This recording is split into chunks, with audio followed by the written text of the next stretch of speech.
அப்பா சாப்பாடு ரெடி ஆயிடுச்சு வாங்க. அந்த பையன் பேர் என்னம்மா? அருண்பா.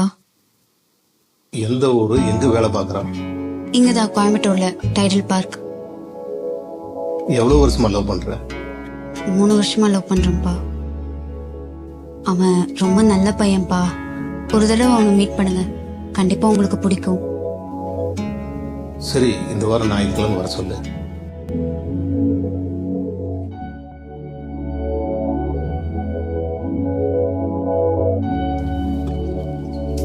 பட்டனை போடுறா. எப்படியாச்சும் பேசி கன்வின்ஸ் பண்ணிரு. Hello sir. உட்காருங்க. என் பொண்ணு நல்ல மாப்பிள்ளையை தான் செலக்ட் பண்ணுவாங்கிற நம்பிக்கை, அதனாலதான் வர சொன்னேன். ஆமாங்க சார். ஆமா, வீடு வாசல்லாம் எப்படி? நான் அப்பா அம்மா தங்கச்சி சார். தங்கச்சி கல்யாணம் ஆயிடுச்சுங்களா? இல்லை சார், கேஜி காலேஜில் செகண்ட் இயர் படிக்கிறாங்க. ஆமா, சொந்த வீடுங்களா? வாடகை வீடு தான் சார். லோன் அப்ளை பண்ணியிருக்கேன், சீக்கிரம் சொந்த வீடு வாங்கிடுவோம் சார். ஆமா, எங்க வேலை பார்க்குறீங்க? இங்கே தான் சார், டைடல் பார்க்கில். எவ்வளோ சேலரி? 20,000பா. 20,000 வச்சு லோன் எடுப்பீங்களா? வேற ஏதாவது கடன் ஏதாச்சும் இருக்கா? இல்லப்பா, அதெல்லாம் எதுவும் இல்ல. ஆமா, உங்க தங்கச்சி கல்யாணம் நீங்க தானே பண்ணி வைக்கணும்.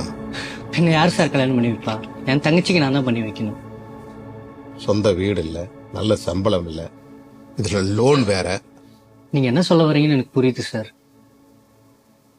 சார் ஆக்சுவலி என் குடும்பத்திலே நான் தான் சார் ஃபர்ஸ்ட் கிராஜுவேட்டு. ஸ்ரீமதி சொன்ன மாதிரி எனக்கு மாசம் 20,000 ரூபாய் சம்பளம் இல்லை சார், 15,000 ரூபா தான். அதுலயும் 6,000 ரூபாய் நான் இஎம்ஐ கட்டிடுறேன் சார். எனக்கு புரியுது சார், ஒரு அப்பாவா எனக்கு கல்யாணம் பண்ணி கொடுத்தா கஷ்டப்படுவான்னு நீங்க நினைக்கிறீங்க. ஆனா என்னை நம்பி கொடுங்க சார், சத்தியமா நான் நல்லா பார்த்துப்பேன். இதுக்கு மேல நீங்க எடுக்கிற முடிவு தான் சார். ஆனா உங்களை மீறி எங்க கல்யாணம் நடக்காது சார். வெயிட் பண்றோம் சார். வரேன் சார்.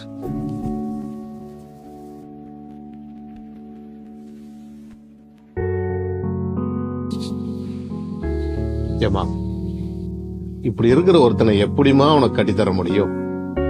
நீயே சொல்லு. அவன் என்ன நல்லா பாத்துப்பான்ப்பா. என்னமா மாசம் 15,000 ரூபாய் சம்பளம் வாங்குற, அதுல இஎம்ஐ வேற, எப்படி உன்னை பாத்துக்குவான்? அப்பா, நான் 30,000 வாங்குறேன்லப்பா, நான் அவனை நல்லா பாத்துப்பேன். என்னமா இப்படி பேசுற? அவனுக்கு கொஞ்சம் டைம் கொடுத்து பாப்போமே. என்ன பண்ணலாம்? தெரியலடா, அப்பா ஒத்துக்கவே மாட்டேங்கிறாரு. சரி, அன்னைக்கு சொன்ன மாதிரி பையன் பிறந்தா அருண்னு வச்சிரு, பொண்ணு பிறந்தா அருணான்னு வச்சு. ஏன்டா இப்படி எல்லாம் பேசுற? பின்ன பேசாம கல்யாணம் பண்ணிக்கலாமா? பிரச்சனை வந்தா ஃபேஸ் பண்ணிக்கலாம். கல்யாணம் பண்ணிட்டு எப்பா மனசு உடைஞ்சு போயிடுவாரா?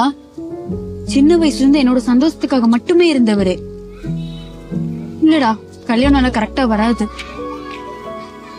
நீ என்ன சொல்ல வரன்னு நல்லா புரியுது. அப்படி இல்லடா, எனக்கு உன்னோட சந்தோஷமும் ரொம்ப முக்கியம். அதே மாதிரி என் அப்பாவே விட்டு கொடுக்க முடியாது. கொஞ்ச நாள் வெயிட் பண்ணி பார்ப்போம், கண்டிப்பா ஏதாவது நல்லது நடக்கும்.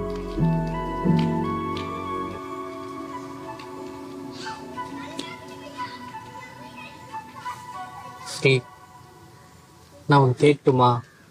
கேளு. ஃபுல் வீடியோ பார்க்க மேல இருக்க லிங்கை கிளிக் பண்ணுங்க.